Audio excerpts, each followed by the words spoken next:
नमस्कार मंडळी, मी आहे दीपाली आणि माझ्या चॅनलवर तुमचे स्वागत आहे. मी कथा घेऊन येत आहे जखमांवरील फुंकर भाग 13. मुक्ता घरी येते. मॉम, मी आलो. काय करत आहे? घरात बसून तुला बोर होत नाही का? काहीतरी क्लास लाव, मुक्ता म्हणते. मला नाही आवडत ग, मला पुस्तक वाचायला आवडतं. मी लायब्ररी जॉईन करणार आहे, आलोक म्हणतो. रुपाली येतात. मुक्ता, कसा गेलो कॉलेजचा पहिला दिवस? त्या विचारतात. आज मस्त फ्रेंड मिळाले. सिमी तर कॉलेज बघून खूप घाबरली होती. मुक्ता रुपालीला सगळं सांगते.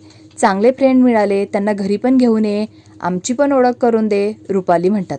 येस मॉम, घरी घेऊन येईल. आता फ्रेश होऊन येते, कॉपी करायला सांग. रुपाली कॉपी करायला जात असतात. मॉम, माझ्यासाठी पण सांग. मला आज छान पुस्तक मिळाले आहे, आज ते मी पूर्ण वाचून काढेल. डॅड आले की बाहेर जाऊ, मला आता घरात बोर झालं आहे, आलोक म्हणतो. डॅडला कॉल करून विचारते, आपण रेडी राहू, डिनरला जायचं का? रुपाली म्हणतात. हो जाऊ, आलोक म्हणतो. मुक्ता फ्रेश होऊन आली. कॉपी येत नाही तोपर्यंत व्हॉट्सअप ग्रुप बनवायला बसली. सगळ्यांना ॲड केले. ग्रुपचे नाव काय ठेवू विचार करत होती. तिला एक नाव आठवले, यारी जिंदाबाद. वा वा मुक्ता, तुला छानच नाव सुचले. मुक्ता तिचीच तारीफ करत होती. तिचा ग्रुप तयार झाला. तिने हाय टाकले. मुक्ता आणि आलोकची कॉपी आली. मुक्ता रूममध्ये निघून गेली. मुक्ता आणि रुपाली गप्पा मारत बसल्या होत्या. आलोक आणि त्याचे बोलणे झाले. ते मुक्ताला सांगितले. मुक्ता लगेच तयार झाली. मॉम, डॅडला कॉल कर, आपण आज डिनरला जाऊ. खूप दिवस झाले आपण कुठे गेलो नाहीये, मस्त मजा करू, मुक्ता म्हणते. रुपाली गिरीशला कॉल करून सांगतात. गिरीश पण लगेच तयार होतात.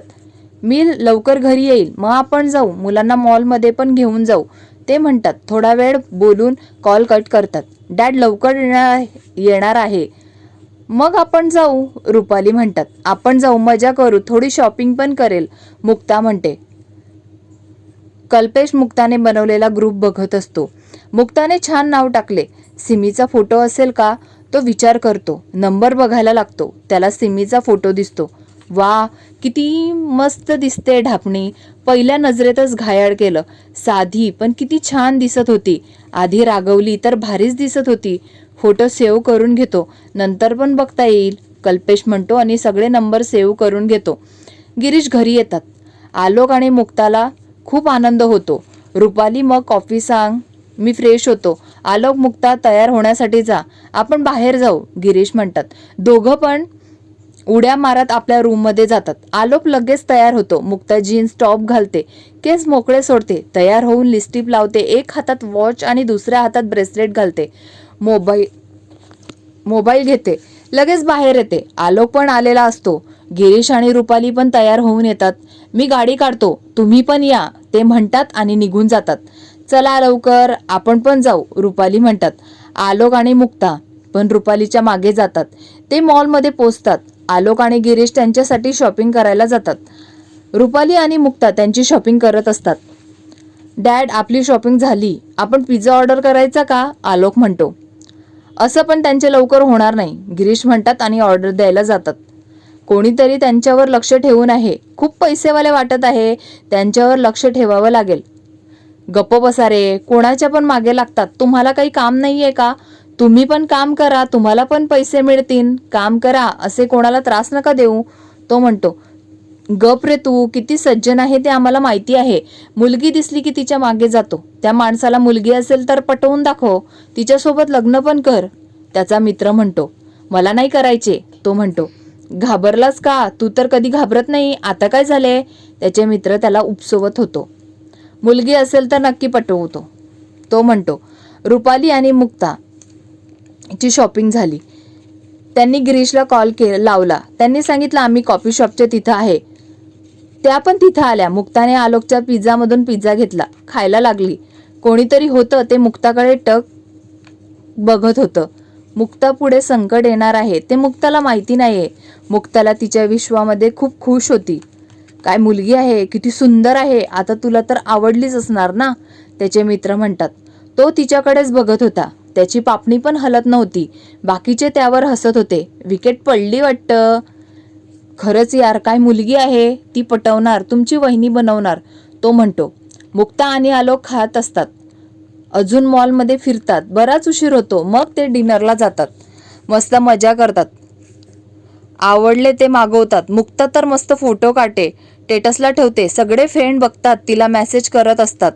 ती फॅमिली सोबत असते म्हणून कोणालाच रिप्लाय देत नाही, घरी जाऊन रिप्लाय देईल म्हणून मोबाईल ठेवून देते. मग मिस्टर डिनर एन्जॉय करतात, आईस्क्रीम खाऊन घरी जायला निघतात. मजा आली, खूप छान वाटलं आहे, आलोक म्हणतो. मस्त शॉपिंग झाली, पण माझे मेसेज करताना मॉम आली, मी मस्त शॉपिंग केली, उद्या सिमीला सांगते, तिच्यासोबत गेली नाही तर तिला राग येतो, तिला पण शॉपिंग करायला खूप आवडते. गप्पा करत घरी पोचतात. मुक्ता सकाळी कॉलेजला जायला निघते, ग्रुपवर मेसेज करते, बाहेरच थांबा, आपण कॉलेजमध्ये सोबत जाऊ. ती पण निघते. मी थोड्या दिवसांसाठी बाहेर जाणार आहे, ऑफिसचे काम आले आहे, तो म्हणतो. राकेश, असं कसं, तुम्ही जात आहे, रौनकचं स्कूल पहिलाच दिवस आहे, तो कसा आहे तुम्हाला माहिती आहे ना, त्याची बायको म्हणते. अगं त्याला सोडून जाईल, त्याला सांग ऑफिसच्या कामासाठी जात आहे. राकेश म्हणतो, मी त्याला रेडी करते, तुम्ही त्याला स्कूलला घेऊन जा, ती म्हणते. राकेश नाश्ता करायला निघून गेला. मुक्ता कॉलेजला पोहोचली, सगळे बाहेरच थांबले होते. मुक्ता येते, त्याच्यासोबत बोलते, ते लेक्चरला जातात. मुक्ता मुलाचा धक्का लागतो. सॉरी, चुकून लागला, मला क्लासरूम मिळत नाहीये, आत्ताच ॲडमिशन घेतली आहे, जरा उशीरच झाला, माझा बिझनेस आहे, कधीतरी कॉलेजला येईल, राकेश म्हणतो.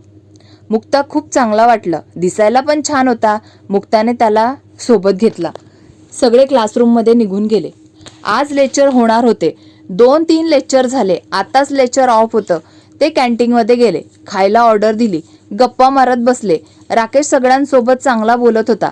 कल्पेशला काही माहिती, पण राकेश आवडत नव्हता. त्याची नजर तो मुक्ताकडे कसा बघतो, आजच ओळख झाली म्हणून असेल, म्हणून कल्पेश काही बोलत नाही. असे छान दिवस जात होते. मुक्ता आणि राकेशची खूप छान मैत्री झाली होती. कॉलवर बोलणे वाढले होते, मेसेज रोज करत होते, कधी बाहेर फिरणे पण होत होतं. राकेश घरी खोटं बोलून मुक्ताला भेटायला जात होता. आता तर मुक्ता त्याच्या प्रेमातच पडली होती. राकेशला ते माहिती होतं. यात 1 वर्ष होऊन गेलं. कॉलेजला सुट्ट्या लागल्या. राकेश आणि मुक्ताची भेट होत नव्हती. मुक्ताला राकेशची खूप आठवण येत होती. तो आलोक आणि रुपाली सोबत जास्त राहत होती. कधी कधी गिरीश सोबत ऑफिसला जात होती. त्यात तिचे मन रमत होते. मग तिला राकेशची आठवण येत नव्हती. एकटी असली की खूप आठवण यायची. परत कॉलेज सुरू झाले. राकेश आणि तिचे परत भेटीगाठी वाढल्या. राकेशने मुक्ताला प्रपोज करायचे ठरवले. त्याला समजले होते मुक्ता त्याच्या गळ्यात अडकली आहे, तर पूर्णच अडकवू. मस्त हॉटेलमध्ये एक टेबल बुक केला होता. मुक्ताला सांगितलं होतं, तू येशील का, तुला काहीतरी सांगायचे आहे, कोणत्याच फ्रेंडला सांगू नको, आपण नंतर सांगू, त्याने असे सांगितले होते. मुक्ता बिचारी भोळी लगेच हो म्हणते. प्रेम आंधळं असते, ते खरंच आहे. तिने कोणाला सांगितले नाही. घरी गेली. रुपालीला सांगितले, मित्रमैत्रिणींसोबत जात आहे, पार्टी आहे. रुपालीला वाटलं असेल फ्रेंडची पार्टी असेल, त्या लक्ष देत नाही. मुक्ता छान वनपीस घालते, छान मेकअप करते, हातात वॉच घालते, ब्रेसलेट घालते, खूप सुंदर दिसत होती. गळ्यात छान डायमंडचा नेकलेस घालते, त्यातच कानातले घालते. ती जायला निघाली. गिरीशने तिला गाडी घेऊन जा सांगितले होते. ती गाडी घेऊन गेली. राकेश हॉटेलचा ॲड्रेस दिला होता, तो तिने ड्रायव्हरला दिला. त्याने मुक्ताला तिथं सोडले. मुक्ता हॉटेलमध्ये गेली. राकेश पुढे आला. मुक्ता खूप सुंदर दिसत आहे, माझी तर नजर नको लागायला. मुक्ता खूप छान लाजते, थँक्यू म्हणते. तो तिला टेबल बुक केला असतो तिथे घेऊन जाते. खूप छान हॉटेल आहे, किती शांत वाटत आहे, सुंदर म्युझिक आहे, तू मला का बोलवले आहे, मुक्ता म्हणते. मुक्ता, मला तू खूप आवडतेस. कॉलेजमध्ये सांगणार होतो, पण सगळेच असतात, माझी हिंमत झाली नाही. आता परत मी 1 महिना नाही आहे. आता मला तुला सगळं सांगून टाकायचे होते. आपले पण वर्ष आता संपून जाईल. 1च वर्ष, मग आपण लग्न करू. बघ माझे असे असते, स्वप्न रंगवायला लागले. माझ्या स्वप्नात येणारी तू, अजून मी माझ्या मनातलं सांगितलं नाही. तिला मी आवडतो की नाही ते पण विचारलं नाही. पुढचा विचार करायला लागलो. मुक्ता, मला तू खूप आवडते. माझ्यासोबत लग्न करशील का, मला आयुष्यभर साथ देशील का, राकेश म्हणतो. मुक्ता तोंडातून एक शब्द निघत नाही. काय बोलावे ते समजत नाही. तिला पण राकेश आवडला होता. ती पण प्रेमात पडली होती. ती फक्त वेड्यासारखी त्याच्याकडे बघत होती, काहीच बोलत नव्हती. राकेश मुक्ताला हाक मारतो. मुक्ता, मला लवकर सांग, माझ्याकडून आता धीर धरवत नाही ग, तो म्हणतो. मला पण तू आवडायला लागला आहे, मी पण तुझ्या सोबत लग्न करायला तयार आहे, मुक्ता म्हणते. राकेश तिचा हात हातात घेतो. मुक्ता, मला खूप आनंद झाला आहे. आता कॉलेज कधी पूर्ण होतं आणि तुझ्यासोबत लग्न करतो, मला असे झाले आहे. तुला जगीत सगळं सुख देईल, राकेश म्हणतो. मुक्ता त्याच्या बोलण्याला भाळली, अजून त्याच्या प्रेमात पडत होती. कल्पेश आणि सिमीला हे आवडत नव्हतं. त्यांनी मुक्ताला खूप वेळेस समजावले, राकेश चांगला मुलगा नाही आहे. मुक्ता काही त्यांचे ऐकत नव्हती. राकेश असला की त्यांच्यासोबत राहत होती, त्यांचा ग्रुप बनला होता, पण त्यामधून पण निघून गेली होती. राकेश नसला की एकटी बसत होती. मुक्तामुळे कल्पेश आणि सिमी एक झाले होते. कल्पेशने सिमीला सांगितले, माझे तुझ्यावर प्रेम आहे. सिमीला पण कल्पेश आवडायला लागला होता. प्रभू आणि मोक्षदाचे पण जमले होते. मुक्ता एकटी राहायला लागली होती. हे पण वर्ष संपलं. आता शेवटचे वर्ष होतं. मुक्ता कॉलेज करून गिरीश सोबत ऑफिसला पण जात होती. मित्रमैत्रिणीपासून दूर झाली होती. त्यांच्यासोबत काही बोलत नव्हती. कॉलेज ऑफिस असे तिचं चालू होतं. राकेश पण जास्त कॉलेजला येत नव्हता. तो मुक्ताजवळ येण्याचा खूपदा त्याने प्रयत्न केला. कल्पेश आणि सिमी मध्ये येत होते. मुक्ता आपल्या सोबत नाही बोलली तरी चालेल, पण आपण तिला एकटं सोडायचं नाही, ते त्यांनी ठरवले होते. राकेश आणि मुक्ता जास्त करून कॉलवर बोलत होते. राकेश आता घरी जास्त राहत होता. रोनक त्याला कुठं जाऊ देत नव्हता. त्याला आता दुसरे बाळ झाले होते. मुक्ता तर त्याच्या प्रेमात पूर्ण वेडी झाली होती.